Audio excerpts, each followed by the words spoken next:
क्या राजनीति में वफादारी की उम्र सिर्फ अगले चुनाव तक होती है? क्या बंगाल की उस नंदीग्राम की जमीन पर फिर से खून पसीना एक होने वाला है, जिसने कभी वामपंथ के 34 साल के किले को ढहा दिया था? साल 2021 हार और जीत का फासला सिर्फ 1956 वोट।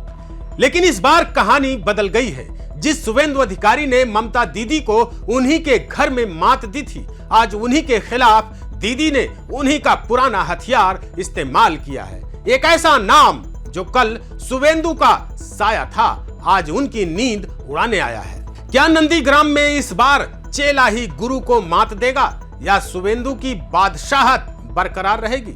नमस्कार साथियों, स्वागत है आपका YBN नेशनल में और मैं हूं आपका दोस्त अजीत आनंद।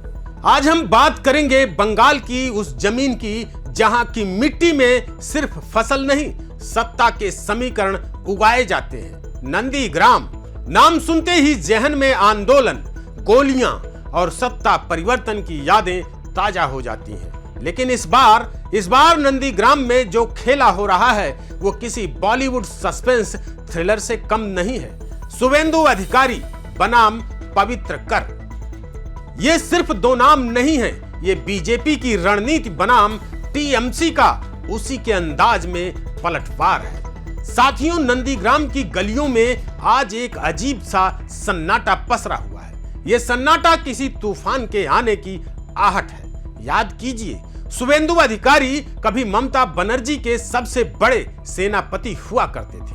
2021 में उन्होंने पाला बदला, बीजेपी में गए और दीदी को हरा दिया। लेकिन इस बार TMC ने ठीक वही चाल चली है। पवित्र कर टिकट मिलने से ऐन वक्त पहले तक ये शख्स बीजेपी में था, शुवेंदु का खास सिपहसालार था। लेकिन अचानक पाला बदला और अब ममता दीदी के टिकट पर शुवेंदु को चुनौती दे रहा है। सवाल यह है, क्या पवित्र कर के पास वो राज हैं जो शुवेंदु के किले को ढहा सकते हैं? क्या शुवेंदु को अपने ही घर में अपनों से डर लग रहा है? क्योंकि लड़ाई इस बार सिर्फ नंदीग्राम की नहीं है। शुवेंदु भवानीपुर में ममता बनर्जी से भी सीधे टकरा रहे हैं, यानी दो मोर्चे और दोनों तरफ साख दांव पर। लोगों को लगता है कि नंदीग्राम सिर्फ हिंदू मुस्लिम या TMC बीजेपी की जंग है। जवाब है नहीं। पर्दे के पीछे का सच कुछ और ही है। नंदीग्राम की 90% आबादी गांव में रहती है और आज भी वहां पीने का पानी एक सपना है। 700 करोड़ के प्रोजेक्ट्स के बाद भी किसान अपनी सिंचाई के लिए परेशान हैं। 2021 में शुवेंदु अधिकारी ने 1,10,764 वोट पाकर ममता बनर्जी को धूल चटाई थी। लेकिन हार और जीत के बीच वो 1956 का आंकड़ा आज भी TMC की आंखों में चुभ रहा है। TMC का मानना है कि वो हार नहीं थी, वो साजिश थी और इसी का बदला लेने के लिए इस बार मैदान में उतारा गया है शुवेंदु के ही पुराने साथी को। सस्पेंस यहां और गहरा होता है साथियों, जब ISF यानी मोहम्मद सबे मिराज अली खान और लेफ्ट शांति रंजन गिरी की एंट्री होती है।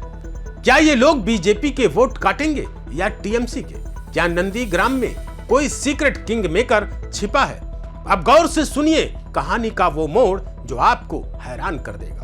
TMC ने इस बार बीजेपी की चाल से बीजेपी को मात दी है। देने वाला फार्मूला भी अपनाया है। शुवेंदु ने दीदी का साथ छोड़ा था, पवित्र कर ने शुवेंदु का साथ छोड़ा है। शुवेंदु को नंदीग्राम के घर घर की जानकारी थी, पवित्र कर को भी शुवेंदु की हर रणनीति का पता है।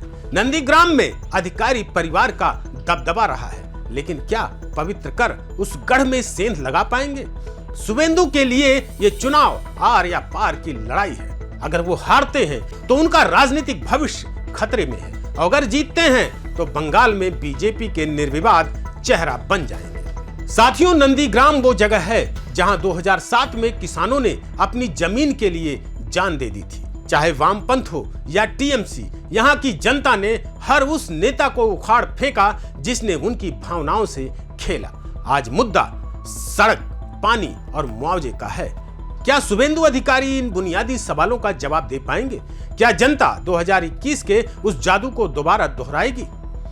नंदीग्राम एक आईना है बंगाल की राजनीति का। यहाँ हार सिर्फ एक उम्मीदवार की नहीं होती, एक विचारधारा की होती है। शुभेंदु अधिकारी की साख, ममता बनर्जी की जिद और पवित्र कर की महत्वाकांक्षा, इन तीनों के बीच पिस रही है नंदीग्राम की वो जनता जो आज भी बेहतर भविष्य की तलाश में है। तो साथियों, आपको क्या लगता है, क्या शुभेंदु अधिकारी फिर से कमाल कर पाएंगे या नंदीग्राम में इस बार खेला होकर रहेगा? अपनी राय कमेंट बॉक्स में जरूर बताएं। क्या पवित्र कर का टीएमसी में जाना शुभेंदु के लिए खतरे की घंटी है? अगर आपको हमारी ये ग्राउंड रिपोर्ट और पॉलिटिकल एनालिसिस पसंद आया हो तो इस वीडियो को इतना शेयर कीजिए कि पूरे बंगाल में शोर मचाए। मिलते हैं अगली वीडियो में, तब तक के लिए नमस्कार, जय हिंद, जय भारत।